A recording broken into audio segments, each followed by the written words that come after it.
And welcome to Week Roundup. We're up to Division 1. I'm with Tommy Lippo. How are you, Lippo? Good, thanks, Dars. Good to be here, mate. Yeah, Division 1 we are, the last one. So we start off with two clubs that were struggling after both teams, I know it's only been a few games into it, but both teams are struggling. But we saw Adelaide University taking on St Peter's, and Adelaide University, I think, were too good on the day, 14-5-89, but to St Peter's 10-14-74. But I think Adelaide University want to be forced in Division 1 again, and they're still sitting second bottom with St Peter's bottom. I think they have to beat the St Peter's side by more than that. So. Yeah, definitely. We've got Adelaide Uni, we've got Pfeiffer that kicked 3, Benecki with 3, Langridge with 2, Dads with 2, Shorts and Langridge with 1 each.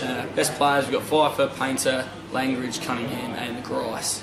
And for St Peter's, unfortunately, instead of won a game after the 0-3, we've got Roberts with 2, Week with 2, Allen with 2, Hainsman, Trenorden, Duncan and Lockwood just individuals, with Copping, Allen, Roberts, Roach and Stafford in the best players. So, but good start for Adelaide University. They definitely need that one if they want to stay up. And obviously they've only gone down Division 2 once, and they definitely want to go down there again. So, bit of work for them to do. We'll head off now to Goody Saints, who after this game we thought were certainly the stars of Division 1. They still are, but they took on Port Districts.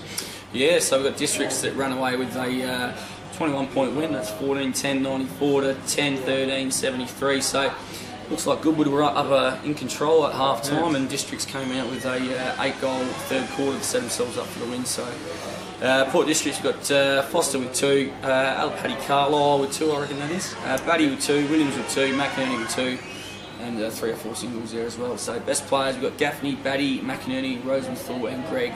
Rosenthal, he was he's been the captain now. Is he still the captain? He was at one stage. I'm not too sure if he is anymore, but he's been there for.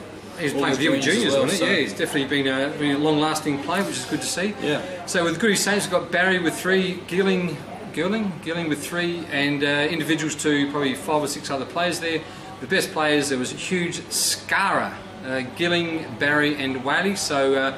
Look, whether it's upset or not, probably not. I think both teams are probably looking the goods this year. Port District's now 3-0. Haven't lost a game with Teacher Gully, and Port District still without a loss. And Goody Saints are third, just with the one loss. So we head over now to do that one last, I think, because that's quite an amusing one. So.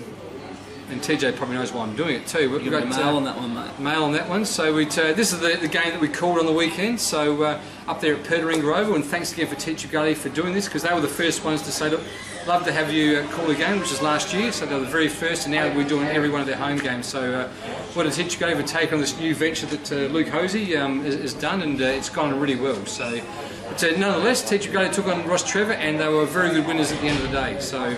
Yes, we've got Teacher Gully 14-11-95 to Ross Trevor 11-8-74. So good win there by the Teacher Gully boys. It's going nicely at the moment. Teacher Gully goal kickers: Melville 6, Spittle with 3 who kicked goal of the century. He certainly did, and gee whiz, it certainly was the goal of the century I've seen in any, especially in amateur league. But gee whiz. He ran it from centre and socketed it through for a goal at the end, so he's run about 100 metres. Done well. Halandol with 2 and a couple of singles there as well. So best players: McKay, Seanmakers, Halandol, Melville and Spittle.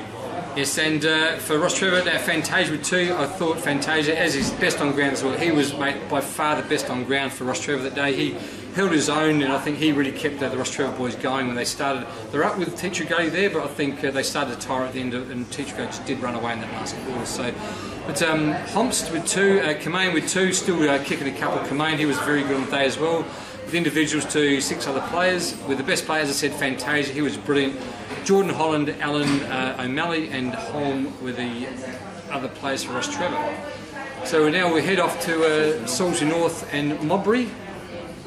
Salisbury North, I thought they were going to struggle this year, because I heard that even with 2 weeks out of the first round, they're only getting probably 10 out of the training. But obviously, again, something's happened. They've consolidated. Now they're getting a full strength side, and they took on Modbury this week and did themselves proud, I think. Yeah, Salisbury North ran out winners at 12-7-79 to 7-16-58. So looks like Salisbury North's best team will be good enough to be around the mark, but any injuries, and I think they're in a bit of strife. Goal kickers, we've got Matty Hood, an old North Haven boy with 4 goals, Sharpie with 4, Wiles with 2, Brad Hood with 1 and Clinch with 1.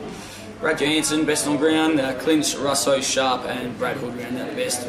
And for Modbury, who obviously come up from Division 2, so they may be finding it just a little bit harder coming up. They're just, I mean, it's only a few games, but just little bit tough at the moment. But Fogden with 2, he's always in there, especially last year. Denmead with 2, and individuals with 3 other players there. With best players, Fogden with his 2, obviously did a few other things as well. Phillips, Bennett, Burns and Marshall. So now to go to the last game, because we, as we're calling the Teacher Gully versus Ross Trevor game, we had TJ, as the President Luke Hosey would know, Payne Norwood Union absolutely were belted by.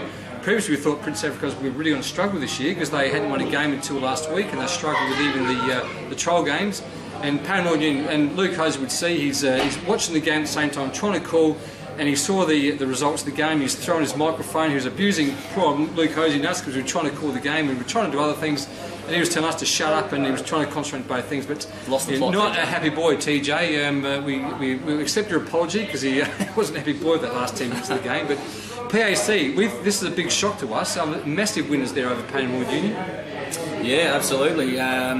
70 odd points and a couple of big quarters there, a couple of 8-goal quarters in the second and the third to set themselves up for a big win. So well done, Prince Alfred. Yeah, so PAC 22 goals 8, 140 to Payne Norwood Union 11, 7, 73. So we've got Jolly for PAC with 6 goals and Pitt with 5, 2 Jollies. Yep. So we've got the Pitt 11 goals just between those two. Then Clark with 3, Castry with 3, Seabugs with 3 as well. So they're individuals to a few other players. Jolly, of course, you would think with his 6 goals. Castry, who kicked a few goals as well.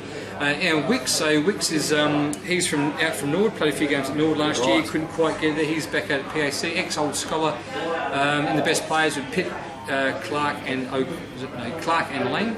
Yes, and Payne, we got Big Nick Jolly kicked 6 goals, Donahue with 1, Hannah with 2, and a couple others with singles as well. We've got Big Nick Jolly best on ground with 6, so 2 Jollies from either team best on ground, both for 6 goals.